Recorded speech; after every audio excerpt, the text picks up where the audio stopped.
tarde a todos, muito bem-vindos à nossa Sociedade Espírita. Que bom que decidimos nessa tarde de verão virmos buscar e nos alimentarmos com o pão espiritual que acalma a nossa alma, os nossos sentimentos, que possamos todos nós, seja onde estivermos, sairmos melhores daqui de que quando chegamos. Que todos nós tenhamos essa paz, essa alegria que Jesus nos traz. Antes de iniciarmos com a prece inicial e a palestra, eu gostaria de dar 2 avisos somente. Primeiro deles, toda segunda-feira nós estamos tendo uma roda de conversa na nossa Sociedade Espírita. Como é que acontece essa roda de conversa? É no formato virtual, às 19h30. Duração, 1 hora, das 19h30 às 20h30.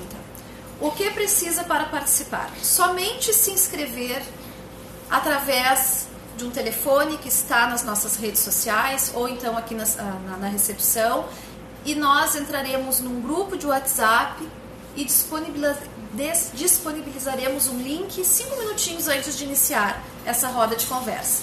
É um momento de trocas de experiências, dúvidas e muito aprendizado. São temas atuais à luz da doutrina espírita. Então, participem, é 1 horinha somente, vale a pena.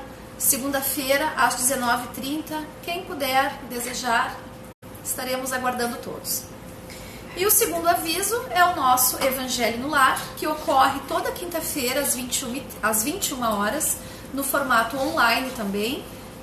Para participar, a mesma coisa. Deixem aqui no Facebook o seu interesse ou aqui na recepção, que nós incluiremos no grupo de WhatsApp. Essa atividade é menor, dura 25 minutos ali no máximo, e é o momento em que recebemos Jesus no nosso lar, que oramos juntos, fizemos uma pequena reflexão ali do Evangelho segundo o Espiritismo, e com certeza em pouco tempo sentiremos os benefícios desse hábito maravilhoso de fazermos o Evangelho no lar. Estamos precisando de Jesus nas nossas vidas, nas nossas famílias e no nosso lar. Dito isso, vamos iniciar então fazendo uma prece, agradecendo a Deus pela oportunidade de estarmos reunidos nesta tarde para aprendermos um pouco mais sobre os ensinamentos de Jesus. Que desde já os benfeitores nos abençoem e que possamos receber essas bênçãos, elevando os nossos pensamentos, os nossos sentimentos e com boa vontade e nos tornarmos criaturas melhores. Que assim seja. Convido a nossa irmã Elizabeth Lima, que vai nos brindar com a exposição da tarde. Bem-vinda, Beth. Obrigada, Aline. Boa tarde a todos. No mês de janeiro nós vamos fazer as exposições sempre baseadas no Livro dos Médiuns. E hoje nós vamos falar do capítulo 3, que Kardec chamou de O Método. E nós vamos falar através desse capítulo dos diferentes tipos de pessoas que se opõem à doutrina espírita. E vamos falar também dos diferentes tipos de espíritas. É estranho falar assim, né? Diferentes tipos de espírita, mas tem. Então vamos lá. No capítulo 3 do Livro dos Médiuns, nós temos um título que para muitos pode parecer curioso. Mas nesse capítulo, Kardec não só traça um perfil dos incrédulos, dos materialistas incrédulos, como também o perfil dos espíritas. Mas por que método? Método, de acordo com o dicionário, significa um processo organizado, lógico, sistemático de pesquisa. E Allan Kardec, sempre muito criterioso, sempre muito cuidadoso com a inserção dos conhecimentos da doutrina espírita na vida das pessoas, ele fez essa classificação porque ele tinha essa preocupação de como os espíritas levariam o conhecimento da doutrina para as pessoas. Então, ele queria que fosse um processo organizado no conhecimento da doutrina. ele achava que seria necessária uma metodologia que pudesse ser compreendida, e não só compreendida, mas que quem ouvisse sentisse no seu íntimo toda a verdade que a doutrina traz. Então, o método de que fala Kardec é uma orientação de como procedermos ao levarmos o conhecimento com bom senso e de forma lógica para as pessoas que desejam conhecer a doutrina. Então, nesse capítulo, no item 18, Kardec diz que a doutrina é uma ciência, é uma filosofia e religião, tudo numa coisa só. E precisa ser transmitida com seriedade, com equilíbrio e com muito bom senso. E no item 19, ele já começa dizendo que algumas pessoas acreditam que, se tiverem acesso ao fenômeno espírita, os fatos mediúnicos seriam mais fáceis de ter credibilidade na existência do espírito, da imortalidade da alma, na vida espiritual. E ele esclarece que isso é um engano. Porque, na verdade, muitas dessas pessoas que se dizem incrédulas, que não acreditam no que o Espiritismo prega, mesmo depois de presenciarem alguns fenômenos, ainda assim não se dizem convencidos. Acreditam que existe uma explicação material que explique o fenômeno, que o que viu não decorre da existência de um plano espiritual. Ele procura sempre uma resposta material, racional, mesmo presenciando não acredita. Então, Kardec diz que presenciou muitos desses incrédulos que primeiro assistiram aos fenômenos mediúnicos, os quais ocorreram de fato, de verdade, por uma manifestação da espiritualidade, e essas pessoas atribuíam o fato a uma mistificação. E a sua recomendação, então, ao conversarmos com incrédulos, é justamente o oposto. Não é começar pelos fatos mediúnicos, pelos fenômenos mediúnicos, mas pelo estudo, pelo conhecimento, pela teoria, pela lógica, pelo bom senso. Nós conversávamos isso um pouco antes na nossa roda aqui de trabalhadores, nós conversávamos sobre a importância de se estudar o Espiritismo para se entender os fenômenos. E essa recomendação de Kardec, ao conversarmos com os incrédulos, é justamente para explicar os porquês, para que quando ela presencia um fenômeno mediúnico, ela compreenda os motivos de estarem acontecendo. Então, primeiro se estuda para que depois se entenda na prática, não o inverso. Porque quando uma pessoa muitas vezes vem à casa espírita que ainda não conhece bem a doutrina, ela vem procurando os fenômenos. E se não ocorrem os fenômenos, ela simplesmente não acredita. E não é assim. Nós começamos pelo estudo. A nossa orientação, primeiro, é estudar, conhecer, para depois entender esses fenômenos, que muitas vezes nem são presenciados, mas a pessoa precisa estudar para entender.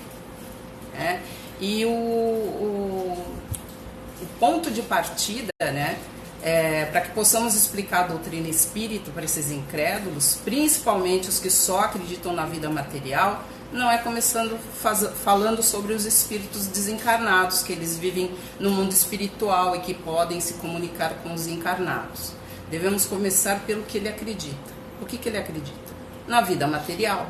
Então começamos com o estudo, que ele não tem só um corpo, que ele também tem uma alma, que essa alma permanece viva e a sua individualidade também, mesmo após a morte do corpo físico, e que toda a inteligência que ele possui não está no corpo físico, está na alma. Então ele vai levar com ela. A espiritualidade já mostrou que tudo tem seu tempo, outra coisa que a gente voltou a falar hoje, Então a gente não pode impor as coisas a ninguém. É necessário que exista a vontade de se aprender, a vontade de se conhecer a doutrina. Não deve ser imposta, né? Porque existe um tempo de amadurecimento para cada um, para que se entenda, para processar essas verdades. Então não é porque eu estou encarnada ao mesmo tempo que o meu irmão mais velho, que ele é mais evoluído que eu, independe do tempo de existência. Porque todos nós já encarnamos inúmeras vezes e tivemos vivências diferentes, aprendizados diferentes e evoluções diferentes. Então não dá para equiparar uma pessoa que é mais velha com um mais jovem, porque o mais velho é mais evoluído. Isso não é verdade, tá? Então nem todos têm a mesma capacidade de absorver a luz. E como dizem, a luz, quando é muito forte, pode cegar. Por isso ela tem que ser mostrada aos poucos. Quando saímos do ambiente escuro, e aí podemos fazer analogia com a falta de conhecimento, e entramos de uma vez num ambiente muito claro, a gente fica até meio tonto, não é? Essa luz ofusca.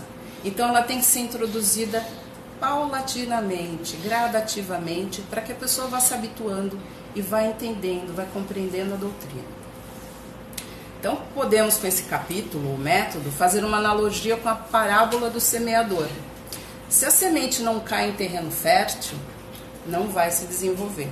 Ao passo que se a semente cai num terreno que é preparado, e aí a gente faz analogia com o estudo, né? Vai se desenvolver e vai prosperar, porque ela vai compreender. Antes de Kardec nos esclarecer de como auxiliar esses nossos irmãos incrédulos a entenderem as verdades trazidas pela doutrina espírita sobre a imortalidade da alma, sobre o mundo espiritual, ele nos esclarece sobre os tipos de materialistas que existem. Aí vocês vão me perguntar, mas tipo de materialista? Como é que é isso, né? Materialista não é materialista? Não. Existem tipos de materialistas incrédulos. São aqueles que não acreditam, né? Então é importante sabermos, porque nós vamos ter condição de levar o conhecimento da doutrina espírita, de forma diferente para cada um. Então, primeiro ele coloca os incrédulos por sistema. O que são esses incrédulos por sistema? Nesses não há dúvida. A negação é absoluta. Eu não quero aprender, não gosto, não me interesso, e é raciocinada a seu modo. Então o homem, para eles, é uma simples máquina que funciona enquanto está montada, que se desarranja com o tempo, que vai enferrujando, vai se desmantelando e só resta a carcaça. Então, para o materialista, para esse incrédulo por sistema, é assim que acontece. Acabou o corpo, acabou a vida, acabou tudo.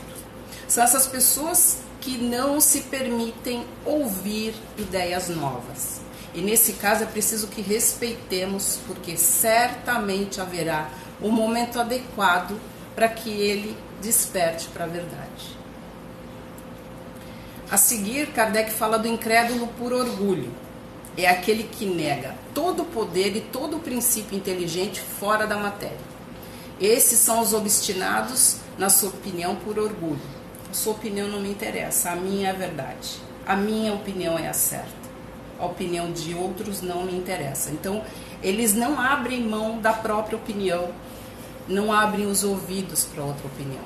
Esses são os incrédulos por orgulho. A opinião do outro não me serve.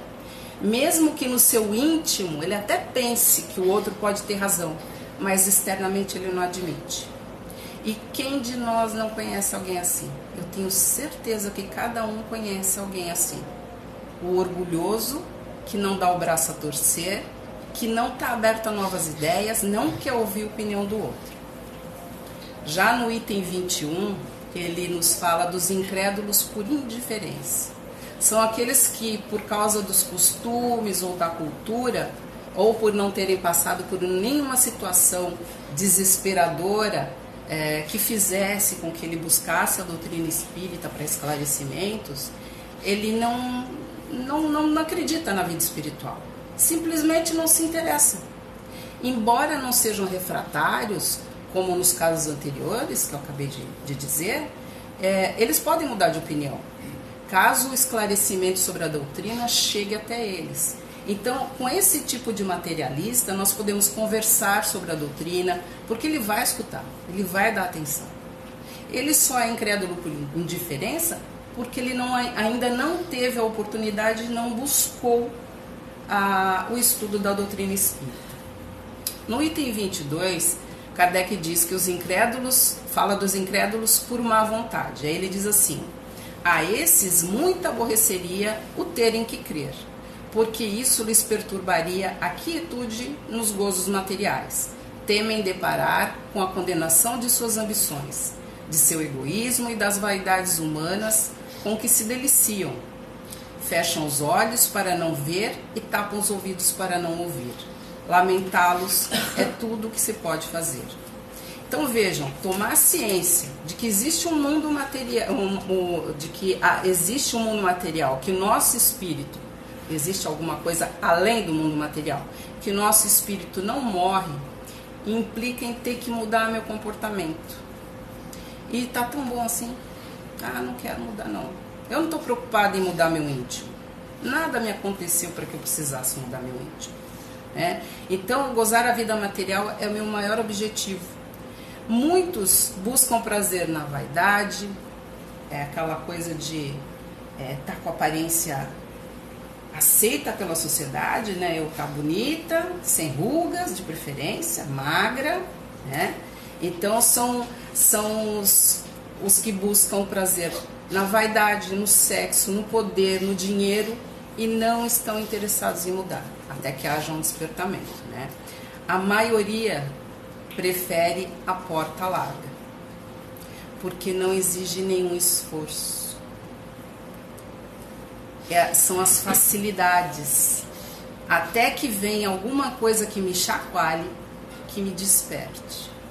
Aí eu busco a doutrina espírita. A quarta classe são os incrédulos interessados ou de má fé. São os que já escolheram o que pensar sobre o espiritismo. São os que têm ideias próprias e pré-concebidas. E como é que podemos proceder diante de ataques desses que têm já a ideia pré-concebida, que são como adversários? Os verdadeiros espíritas, diante dos ataques recebidos, devem distinguir-se pela moderação, deixando aos antagonistas o triste privilégio das injúrias. É dever de todo bom espírita esclarecer os que procuram de boa fé, mas é inútil discutir com os antagonistas, de má fé ou de ideia pré-concebida. Pouco importa, sim, que este ou aquele seja contra o espiritismo, quando se sabe que ninguém tem o poder de impedir a realização dos fatos. Agora, os incrédulos por palavrinha difícil, pusilanimidade, que são os incrédulos por covardia ou por medo. São aqueles que têm medo de conhecer. Com esses nós podemos até conversar, porque a maioria das vezes o medo acontece por desconhecimento. Por esse motivo, Kardec nos ensina que devemos primeiro levar o conhecimento.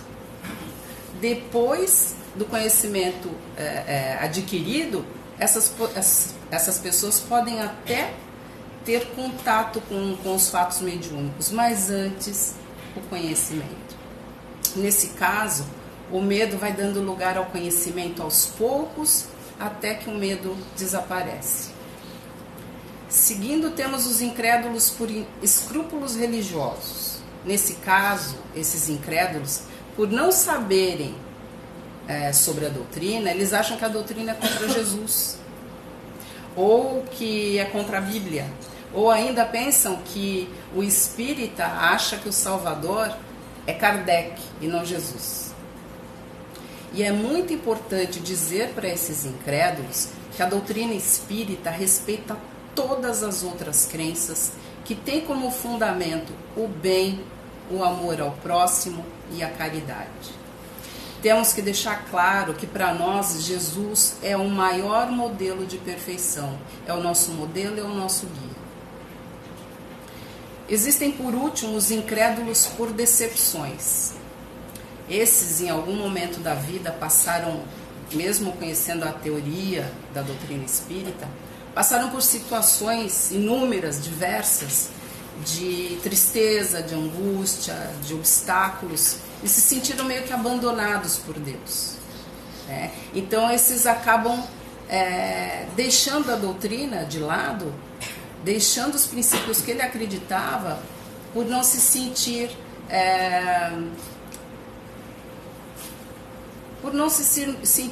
abraçado pela doutrina ou pelo Pai, né?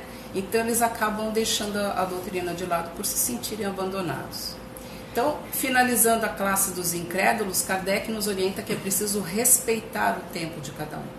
Em algum momento, esses incrédulos, seja incrédulo por sistema, ou por decepção, ou por crença religiosa, cada um terá seu tempo. Se não for nessa existência, será numa outra ou numa outra. Em algum momento ele vai conhecer a doutrina, ele vai conhecer que existe um mundo espiritual e que nós todos somos espíritos imortais. Como diz o nosso amigo, eu estou Elizabeth, eu não sou Elizabeth. Então nós estamos aqui num corpo físico, mas nós somos um espírito individual.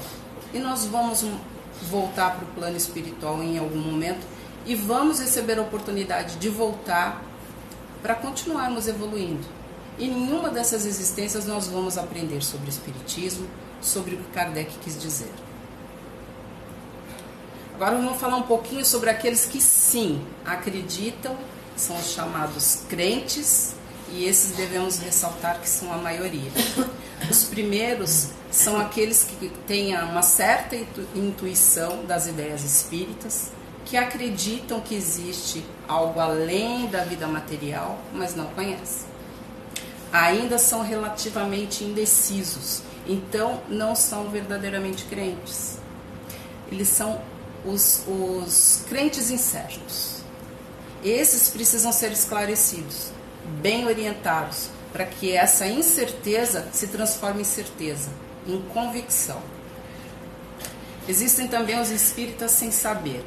São pessoas que, mesmo sem ter tido nenhum tipo de contato com a doutrina, nenhum tipo de contato com um espírita, ela, quando ouve alguma coisa sobre espírito, fenômenos mediúnicos e plano espiritual, ela se identifica. Ela fala, mas é assim que eu penso. Porque ela é sem saber, porque ela adquiriu esse conhecimento em uma outra existência e ela traz no inconsciente essas informações. Então ela é o espírita sem saber. Existem também os espíritas imperfeitos. Os espíritas imperfeitos são aqueles que sabem tudo da doutrina espírita, leram todas as obras básicas, são devoradores de livros espíritas, mas não praticam. São aqueles que não fazem a caridade, que não fazem o bem, que não desejam amor ao próximo. Então, o que adianta eu ser um espírita que sei tudo da doutrina, mas não aplico as leis divinas? Esses são os imperfeitos. Kardec ainda nos fala que existem os espíritas exaltados. São aqueles famintos de fenômenos e que acreditam em todos os espíritos. Então, se ele está numa reunião mediúnica e ouve um espírito dito zombeteiro ou galhofeiro, como dizem, fazer a comunicação, ele logo vai acreditar, ele não faz um filtro. E é preciso fazer um filtro. Porque nós precisamos sim acreditar nos espíritos superiores. E com o estudo, com a prática da doutrina, nós vamos percebendo quais são os espíritos que realmente querem ajudar. Então, esses espíritas exaltados, conforme diz Kardec, eles são os menos indicados para convencer alguém sobre a doutrina espírita. Justamente por não ter esse critério, esse filtro, ele acaba por confundir a pessoa que está querendo aprender. Esses são os espíritas exaltados. E há ainda os espíritas experimentadores, que são aqueles que acreditam nos fatos, só acreditam nos fatos, nos fenômenos mediúnicos e não se preocupam com a filosofia, com a ciência da doutrina espírita. Aquele que busca insistentemente os fenômenos. E por último, existem os espíritas cristãos, que são aqueles que verdadeiramente conhecem a teoria da doutrina e aplicam a doutrina em suas vidas, procuram vivenciar o Evangelho. Esses são os espíritas cristãos. E o artigo, o item 29 diz: os meios de convicção variam extremamente segundo os indivíduos, conforme a classificação que Kardec fez. O que persuade a uns não impressiona a outros. Então, como o de sistema, por exemplo, mesmo participando, verificando que existem fenômenos, ele ainda fica reticente, ele não acredita. Então, são pessoas, são indivíduos que têm um meio de convencimento diferente do outro. Podemos mesmo dizer que para a maior parte que não estão em condições de apreciá-los pelo raciocínio, os fenômenos materiais são de pouca significação. Eu até vejo uma manifestação mediúnica, mas eu não acredito muito. E quanto mais extraordinários são esses fenômenos, afastando-se bastante das leis conhecidas, maior oposição encontra. E isso por um motivo muito simples, é que somos naturalmente levados a duvidar daquilo que não é racionalidade. Há 50 anos, será que nós imaginaríamos que poderíamos, através de um aparelhinho de celular, conversar numa chamada de vídeo com uma pessoa que está lá do outro lado do planeta? Se falassem isso há 50 anos, também seria irracional, porque estava fora do nosso conhecimento, fora do nosso entendimento. Cada qual o encara a seu modo e dá sua explicação particular. O materialista descobre uma causa física ou uma trapaça. O ignorante e o supersticioso, uma causa diabólica ou sobrenatural. Entretanto, uma explicação antecipada tem o efeito de destruir as ideias preconcebidas e mostrar, se não a realidade, pelo menos a possibilidade do fato. Compreende-se antes de ver, pois desde que aceitamos a possibilidade, 3/4 da convicção foram realizados. Jesus passou por uma situação com Tomé, que foi seu apóstolo, que quis tocar no corpo de Jesus para ter certeza de que ele havia ressuscitado. E era um apóstolo de Jesus. E Jesus disse: bem-aventurados são os que não viram e creram. Quanta sabedoria nessas palavras, pois os olhos que verdadeiramente veem não são os do corpo, e sim os do espírito. Mas o homem que vive somente mergulhado nas coisas perecíveis da matéria necessita sempre de um sinal para crer. Como relata o Evangelho de Mateus. Então alguns dos escribas e dos fariseus tomaram a palavra dizendo: Mestre, quiséramos ver da tua parte algum sinal. Naquele tempo eles já queriam ver os fenômenos para acreditar em Jesus. Para muitos, Jesus era um charlatão, porque não fazia os fenômenos, não fazia a cura na frente deles como eles queriam. Então, por ter trazido à terra as verdades eternas, enfrentando a incredulidade dos homens, Jesus foi crucificado, Sócrates foi condenado a beber cicuta, João Batista decapitado, Paulo de Tarso perseguido também decapitado, muitos profetas foram perseguidos e mortos, e muitos emissários do céu sofreram a incompreensão e o sarcasmo dos homens. Daí a importância de destacarmos a fé cega que conduz ao fanatismo. Como afirmou Allan Kardec, ela não é mais desse século. Kardec disse isso no século XIX. Então seria útil procurar convencer o incrédulo obstinado? Já dissemos que isso depende das causas e da natureza da sua incredulidade. Então não adianta tentar convencer uma pessoa que não quer ser convencida. É preciso que respeitemos. É preciso que ela tenha o tempo dela. Em alguma situação ela vai tomar ciência. Então o verdadeiro espírita nunca faltará a oportunidade de fazer o bem. Há corações aflitos a aliviar, consolações a dispensar, desesperos a acalmar, reformas morais a operar. Essa é a missão do espírita verdadeiro. E nela encontrará a verdadeira satisfação. Porque o que traz alegria a um verdadeiro espírito é fazer o bem. Tem uma historinha aqui, mas nós já estamos com um horário apertado. Eu vou falar bem rapidamente sobre um incrédulo, que foi relatado no livro do... Deixa eu achar o nome dele aqui. Foi, acho que Alberto Bozano. Ele fala do Jorge. O Jorge tinha perdido a irmã e a esposa há pouco tempo, há 2 anos, e ele sentia muita falta das duas. E ele pensava, como é que elas devem estar agora? Onde elas devem estar agora? Ele conversou com um amigo chamado Gabriel, que o convidou aí numa reunião mediúnica.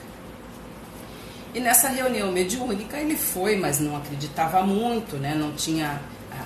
A sua convicção sobre o espiritismo era muito vaga, ele não tinha muito conhecimento, então ele foi meio ressabiado, mas foi.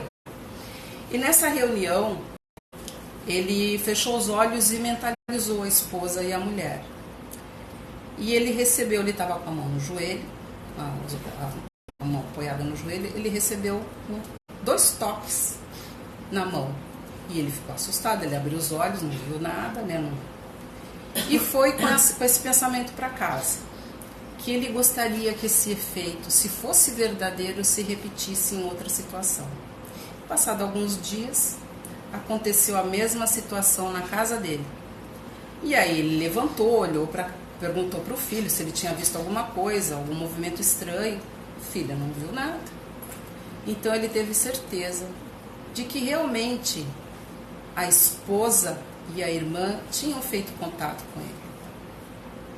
E assim, nesse caso, esse incrédulo acreditou. Mas é um caso à parte, né? Nem todos acreditam. Mas o que eu queria dizer para vocês é que o mais importante de que buscar fenômenos físicos é estudar, é aprender, é se instruir.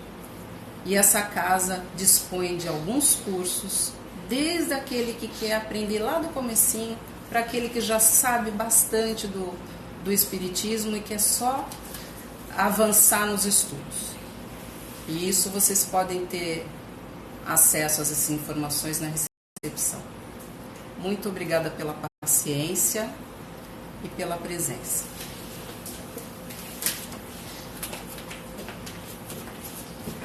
Obrigada, Beth. Não esquecendo que a exposição doutrinária também é uma maneira de estudarmos, né? De aprendermos. Vamos agora para o momento do passe, e é muito importante que a gente tenha ciência de que o nosso esforço, a nossa fé e confiança em que estaremos sendo atendidos no momento do passe, ela é bastante valiosa. Não sejamos refratários no tempo sendo atendidos naquele momento. Então eu convido os médiuns que se posicionem, os que estão em casa também. Vamos manter o nosso pensamento elevado, nossa confiança, rogando a Deus que os benfeitores presentes e responsáveis por esta tarefa abençoe e derrame sobre nós bênçãos de saúde, de renovação espiritual e de tudo aquilo que estivermos necessitando. E que pela vontade de Deus também, aqueles a quem estivermos endereçando o nosso pensamento, da mesma forma sejam atendidos. Que possamos manter em nós essas boas vibrações e transmitir a todo aquele que se aproximar de nós essas vibrações de paz, de amor, de serenidade e de confiança em Deus, de que temos Jesus na nossa vida e estes benfeitores que nos acompanham o tempo inteiro, nos protegem e rogam por nós.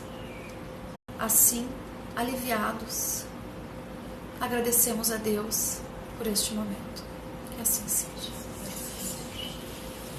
Agradecemos a toda pela presença. Boa tarde.